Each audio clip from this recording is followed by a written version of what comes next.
It's 1348. Europe has just lost 1 in every 3 people to a sickness no one understands. Priests call it a judgment, doctors call it a mystery. And the people? They run from everyone, except you. You're a plague doctor. Your costume terrifies them, but your bag is the only hope they have left. Here's how your day actually goes. Your day starts before sunrise, in a small room above a tavern. You don't get up quickly. You lie there for a moment, listening to the bells. Some ring for prayer, others ring for the dead. By now, you know the difference. You wash your hands with vinegar, not water. Water is too expensive, and vinegar is what your teacher told you to trust. Then you begin the ritual that has become your second skin. You strap on the black leather gloves first, then the long black robe, and finally the mask.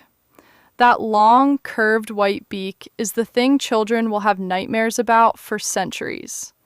Inside, rose petals, lavender, camphor, and a prayer. You were taught that sweet smells block poisoned air. Did it work? Not even a little.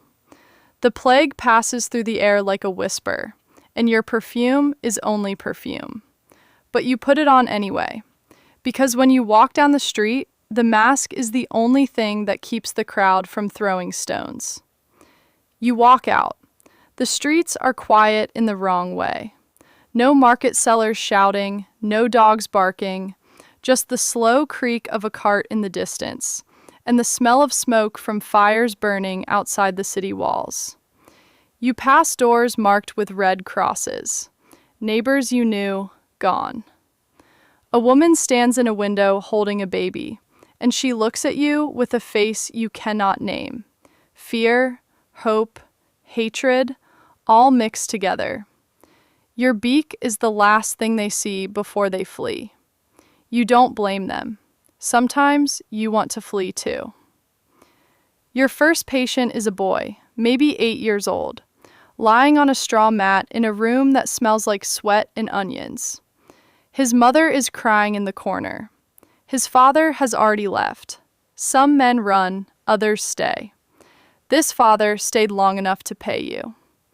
The boy has a bubo under his arm, swollen to the size of an apple, dark and painful. You do what you were taught. You bleed him with a small knife, press a warm toad on the swelling because someone once said it draws out the poison, and mutter a Latin prayer you barely remember learning. The boy looks at you with eyes too calm. You are not sure it helps, but you do it anyway, because doing nothing feels worse than doing something, even if that something is useless. Then comes the part nobody puts in the paintings. The boy dies. He dies quietly, like most of them do. You close his eyes, pull the sheet over his face, and the mother presses 3 silver coins into your hand. You try not to look at them too long. Here's the twist nobody mentions. Plague doctors were paid, and they were paid well. Some of them made fortunes. Towns hired them for a salary, patients paid for visits, and families paid for the body counts. You're risking your life, yes, but you're also the highest paid man in town. There's a strange deal in your job. The sicker the city gets, the richer you become. And the richer you become, the more people suspect you want them to die. Is that true? Of course not. But it follows you down every street, like a second shadow. Night falls. You go back to your room, take off the mask, and let it sit on the table like a sleeping animal. You're alone. You check your own neck for the lump, then your armpits, then your groin. Every cough in the next room is a verdict.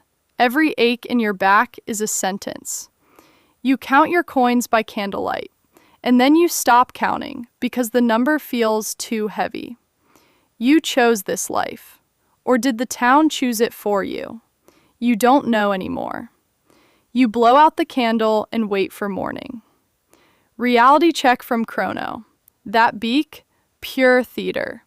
The herbs did nothing. The leather gloves did nothing. The Latin did nothing. But here's what did matter.